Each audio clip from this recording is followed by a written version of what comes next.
Rolex. Rolex es una empresa desarrolladora de relojería, cuya sede principal se encuentra en Ginebra, Suiza. Con presencia a nivel mundial, Rolex produce relojes de lujo de pulsera. Rolex se fundó en 1905 en Londres, Inglaterra. Fue fundado por el alemán Hans Wilsdorf con apoyo de su cuñado Alfred Davis.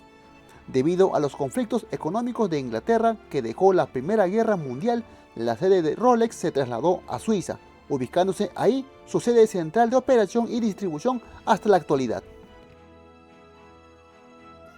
Hans Wilsdorf fue un empresario relojero. Nació en 1881 en Kulmbach, Alemania. Fue el segundo de 3 hermanos. Perteneció a una familia de padres protestantes que tenían un próspero negocio de herramientas de hierro. Lamentablemente, en 1893, su padre y su madre fallecieron y Hans quedó huérfano. Él y sus 2 hermanos quedaron bajo el cuidado de sus tíos, quienes decidieron vender el negocio de herramientas de hierro que quedó en herencia, y con ese dinero los tíos de Hans optaron por mandarlos a él y a sus hermanos a excelentes internados para que así tengan una buena educación. Y así Hans tuvo una excelente educación. Sobresalió mucho en matemáticas e idiomas como el inglés, lo que le permitiría conseguir sus primeros trabajos en países extranjeros. Y así Hans terminó sus estudios en el internado y consiguió su primer trabajo como aprendiz en una empresa internacional de exportación de perlas. Pero en el año 1900 sería decisivo para Hans, ya que al dominar muy bien el inglés, se mudó a Les Choux de Fonds en Suiza y consiguió su primer trabajo como corresponsal inglés en la relojería suiza de Kuno Korten, donde ganaría un salario de 80 francos suizos, donde se exportaban miles de relojes suizos de bolsillo al año. Durante su estancia en Suiza, se tenía que movilizar a Viena para hacer visitas a la empresa de relojería Igler. Aquí conoció a Hermann Igler, quien le proporcionaba mecanismos de movimientos de reloj para la producción de relojes de Kuno Korten, y así ambos entablaron una relación comercial. Hans se encargaba de dar cuerda a estos relojes y poco a poco fue adquiriendo conocimiento en relojería y producción de relojes. Durante su estancia en Suiza, Hans también observó que ahí se encontraban las empresas más grandes de producción de estos relojes, entre ellos Panerai, Omega, Tag Heuer y los líderes Girard Perregaux, Patek Philippe y Zenith. Y en esa época los relojes de bolsillo eran los más populares. Los relojes de pulsera eran mal vistos, ya que solo eran usados por mujeres. Pero Hans ya lo tenía claro. Y en 1903, ahora Hans se muda a Inglaterra, Londres, para trabajar en otra empresa de relojería. Y así Hans ganó experiencia y ganó modestos ahorros económicos, y con eso decidió renunciar a ese trabajo y montaría su propio negocio de relojes. Y en 1905 fundó en un local de Londres, junto con su cuñado Alfred Davis, su propio negocio de relojes, y así empezó su camino al éxito. La empresa se fundó inicialmente con el nombre de Wilsdorf y Davis, y con pocos empleados la empresa se inició importando relojes de bolsillo de Suiza y que eran vendidos a los minoristas. Pero el objetivo de Hans era ofrecer relojes de alta calidad a precios asequibles, y estaba convencido de que los relojes de pulsera tenían más potencial que los relojes de bolsillo, y se enfocaría en popularizarlos. Y es así que Hans decidió viajar de nuevo a Suiza, a la empresa Igler, donde se reunió de nuevo con su amigo Hermann Igler, a quien solicitó venderle mecanismos de movimientos de reloj de escape con palancas pequeñas y que eran destinados para relojes de pulsera. Aunque Hermann Igler lo tomó como algo patético, terminó aceptando, ya que Hans le compró miles de estos mecanismos, y así se estableció una relación comercial que duraría años. Y en 1906 Hans volvió a Londres, y lo único que hizo es ensamblar la esfera y la caja, y vendería estos relojes de pulsera bajo su nueva marca llamada Rolex. y que inicialmente llevarían correa de cuero y se empezaron a comercializar en 1908. Estos relojes fueron comprados por joyeros y también hizo algunas exportaciones a Suiza. La empresa tendría sus primeros éxitos y en 1911 Hans contrajo matrimonio y en 1914 la empresa ya tenía 40 empleados. Pero su cuñado Alfred Davis abandonó la empresa, ya que no sentía interés en el negocio de relojes. En vista de esto, Hans decidió cambiar el nombre de la empresa a Rolex Watch Company. Y ese mismo año estalla la Primera Guerra Mundial, y los relojes de trinchera fueron bien vistos por los ejércitos de todo el mundo, lo que resultó en una avalancha de pedidos, y Rolex elaboró relojes de trinchera que se usaban en la muñeca y que se exportaron y vendieron a los ejércitos de todo el mundo, ya que los relojes de trinchera eran más prácticos para la guerra y los relojes de bolsillo eran inútiles para los soldados. Y así la empresa siguió creciendo y llegaría 1918 y sería el fin de la Primera Guerra Mundial. Lamentablemente, el gobierno británico aumentó los impuestos a las importaciones y exportaciones debido a la caída económica que trajo la guerra, lo que perjudicó los planes económicos de exportación de los relojes de Hans. Y así, en 1919, Hans trasladó su empresa a Suiza, en Ginebra, ya que Suiza mantenía una buena economía, debido a que Suiza no participó en esta guerra, ya que siempre se mantuvo neutral. Y una vez en Suiza, Hans cambió el nombre de la empresa a Montreux Rolex, y ahora mantendría sociedad comercial cercana con la empresa de Hermann Igler, su principal proveedor de mecanismos de movimiento de reloj. Ambas empresas compartieron acciones, ya que Hans abrió otra filial en Viena y así tener más conexión con Igler. Y en 1920 Hans cambió el nombre de la empresa oficialmente a Rolex. Pero Hans ahora tendría que competir con los gigantes suizos, y por eso Hans se tuvo que centrar más en el marketing. Y en 1926, ahora Hans se enfocó en relojes más avanzados, pues en esa época sus relojes se dañaban internamente de su esfera y la corona, con la infiltración de polvo, humedad y agua, lo que molestaba mucho a sus clientes, ya que hasta esa época el material de estos relojes eran de hierro, latón y acero común. Para abordar este problema, Hans mandó a fabricantes de cajas de reloj a fabricar un reloj de pulsera resistente al agua y el polvo. El reloj presentó una caja sellada herméticamente, brindando óptima protección a los mecanismos, y sería una de las primeras cajas de reloj en acero inoxidable. Hans compró esta patente y así nació el gran Rolex Oyster. Hans distribuyó este producto a mayoristas y distribuidores exclusivos de cada ciudad, con escaparates de acuario con plantas, peces y el Rolex Oyster sumergido dentro. E increíblemente, el Rolex Oyster tuvo récord de ventas. Hans descubrió que el Rolex Oyster era una innovación con gran potencial de ingresos, y es así que Hans invirtió mucho dinero en publicidad e invitó a lo que sería su primera embajadora, la nadadora británica Mercedes Glades, quien nadó por el Canal de la Mancha con un Rolex Oyster por más de 10 horas. El Rolex Oyster tuvo éxito por más de 10 horas en el agua. Luego, Hans recurrió al automovilista británico Sir Malcolm Campbell como nuevo embajador de Rolex, quien rompió nuevos récords de velocidad.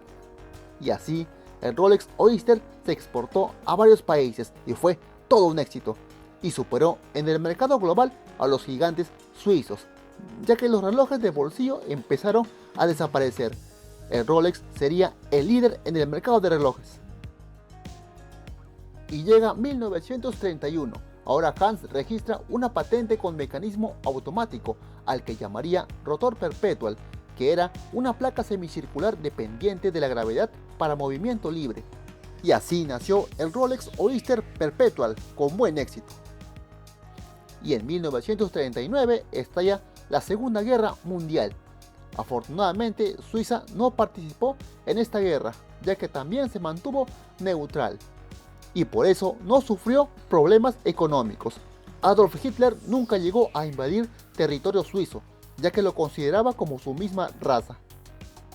Y así, Rolex pudo operar económicamente sin problemas. El que sí participó en esta guerra fue Inglaterra, y los pilotos de la Fuerza Aérea Británica también compraron relojes Rolex, reemplazando sus relojes ordinarios para calibrar la hora, algo muy útil en esta guerra. Y para eso Hans creó la línea de relojes Rolex Air King. En 1944 falleció la esposa de Hans. Nunca tuvieron hijos. En vista de esto, Hans estableció la Fundación Hans Wilsdorf, que sería una fundación cuyo fin sería asegurar parte de los ingresos de Rolex a causas sociales caritativas en Suiza. La idea de Hans era que Rolex sea heredado por esta fundación, ya que él supo que nunca llegarían hijos a su vida. Y ese mismo año Hans introduce un nuevo reloj de pulsera con ventana de apertura que mostraba automáticamente en una rueda la fecha, el Rolex Datejust, que se llegó a ver en las muñecas de los líderes mundiales Winston Churchill y el presidente de Estados Unidos Eisenhower. Y en 1946 se establece una subsidiaria para sus relojes de su nueva marca, Tudor, que sería su marca alternativa a precios más económicos. En 1953 se lanza un nuevo reloj para exploradores, el Rolex Explorer, especialmente para exploradores británicos que subían al monte Everest en expediciones británicas, ya que estaba hecho con materiales resistentes al impacto, especial para un uso rudo, con resultados satisfactorios para los exploradores que llegaban al monte Everest. En 1954, Rolex lanza su primer reloj de buceo especializado, el Rolex Submariner, que era un reloj deportivo especial para buceo. Y también lanzó el Rolex GMT Master, que era un reloj de herramientas diseñado para pilotos, navegadores y viajeros. En 1956, Rolex lanza el Rolex Day-Date, que tenía una ventana de apertura que mostraba el día y en otra mostraba la fecha completa. Fue fabricado en oro macizo amarillo y blanco y platino. Su exportación a Estados Unidos hizo uso por el presidente John Kennedy y por sucesivos presidentes de los Estados Unidos llevaron a este reloj a ganarse el apodo de el Rolex President. Debido a su fabricación en oro, fue uno de los más caros del mercado. Y ese año también se lanza el Rolex Milhouse, capaz de soportar campos magnéticos, diseñado especialmente para el uso científico, muy usado por científicos en investigaciones nucleares en Suiza, con buenos resultados a los campos magnéticos. Lamentablemente, en 1960 Hans Wilsdorf falleció. Había tenido una segunda esposa, que también falleció esa década. Hans Wilsdorf fue enterrado en el cementerio King de Ginebra, en Suiza, junto con su primera y segunda esposa. La empresa Rolex quedó bajo el control de la Fundación Hans Wilsdorf, cuyo presidente sería el empresario André Heiniger, quien se encargaría de que parte de los ingresos de Rolex sean destinados a causas sociales, ya que esa fue la voluntad de Hans. Y la vida continuaba, y en 1963 se lanzan las nuevas líneas de Rolex para piloto de carrera, el Rolex Cosmograph Daytona, con cronógrafo, escala taquimétrica y segundero, pantalla de horas y minuto. En 1967 se lanza el nuevo Rolex Sea Dweller, especial para buceo. En 1971 Rolex lanza el Rolex Explorer 2, que se seguiría usando por exploradores en las expediciones científicas al monte Everest. Y en esta década también entraban en competencia los relojes suizos de Piaget, Hublot y el francés Cartier. Sin embargo, Rolex siempre se mantuvo por delante. Y en la década de los 80 también entraron en competencia las grandes firmas de relojería suiza, Swatch, Richemont y la francesa LVMH, y que más adelante serían escoltas de Rolex, ya que se apoderarían de firmas importantes de relojería. El grupo Rolex solo tenía su firma de relojes Rolex y Tudor, y aún así, con esa amplia gama, Rolex también superó a estos gigantes.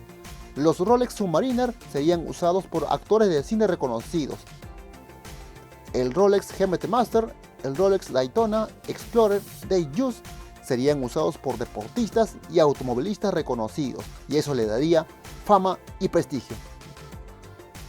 y en la década de los 90 Rolex ya se acercaba a ventas cercanas a 1 millón de relojes vendidos al año. Y en 1992 lanzó su nuevo reloj deportivo, el Rolex Yachtmaster. Y ese mismo año André Heiniger abandona la presidencia, y el nuevo presidente de Rolex sería su hijo Patrick Heiniger. Y llegaría en los años 2000, y en esta década Rolex ya sería patrocinador de los campeonatos de tenis de Wimbledon y Australia. En el 2005 se lanza el Rolex deportivo Yachtmaster 2, uno de los primeros relojes que llevaba bisel de cerámica. Y en el 2008 el nuevo Rolex de PSEA, también con bisel de cerámica. Sus nuevos modelos de Rolex Submariner, Sea Dweller, de PSEA y Daytona también empezaron a llevar bisel de cerámica, manteniendo la mayoría de su estructura en acero inoxidable y aluminio, a excepción del Rolex Day-Date, que seguía usando oro amarillo. Mientras que nuevas competencias entraban al mercado de relojes. Sin embargo, Rolex siempre mantuvo el liderazgo. Y en el 2012 Rolex lanza el nuevo modelo, el Rolex Sky Dweller. Y tras el fallecimiento de Patrick Heiniger, el nuevo presidente de Rolex sería el empresario Jean-Frédéric Dufour. Y a partir del 2013, Rolex sería patrocinador oficial de la Fórmula 1. Y sería una década donde Rolex seguiría afianzando su liderazgo en el mercado global de relojes de lujo. Y debido a que es una de las firmas de relojes más caros del mercado, sus usuarios han sido víctimas de la delincuencia y también han sido objeto de subastas millonarias por parte de actores reconocidos, y siendo también usado por actores de cine y deportistas de talla mundial, que le han dado a Rolex ese alto prestigio de estatus y calidad. Rolex ya vende más de 1 millón de relojes al año y sigue bajo el control de la Fundación Hans Wilsdorf. Rolex ya cuenta con 2.800 empleados, generando ingresos estimados de 13.000 millones de dólares. Lo que empezó como un distribuidor de relojes de bolsillo terminó por convertirse en una potencia en la producción de relojes de pulsera de lujo, y que se enrumbó al éxito, sobrepasando con maestría a la competencia, gracias a un empresario relojero que, al haberse quedado huérfano, supo enfrentar su camino con sabiduría y tuvo la visión de cuál sería el futuro de los relojes, y que se adelantó a un futuro éxito con innovación, desarrollo, trabajo, contribuyendo a la sociedad para ver que un reloj es símbolo de estatus y liderazgo. Rolex actualmente es el máximo exponente en relojes de lujo, cuyo legado que dejó su fundador es algo que sus competidores les será muy difícil de superar. Amigos, gracias por ver nuestro video. No olvides apoyarnos con un like, comenta y comparte el video con tus amigos, y suscríbete a nuestro canal para que esta comunidad siga creciendo. Nos vemos en un próximo video.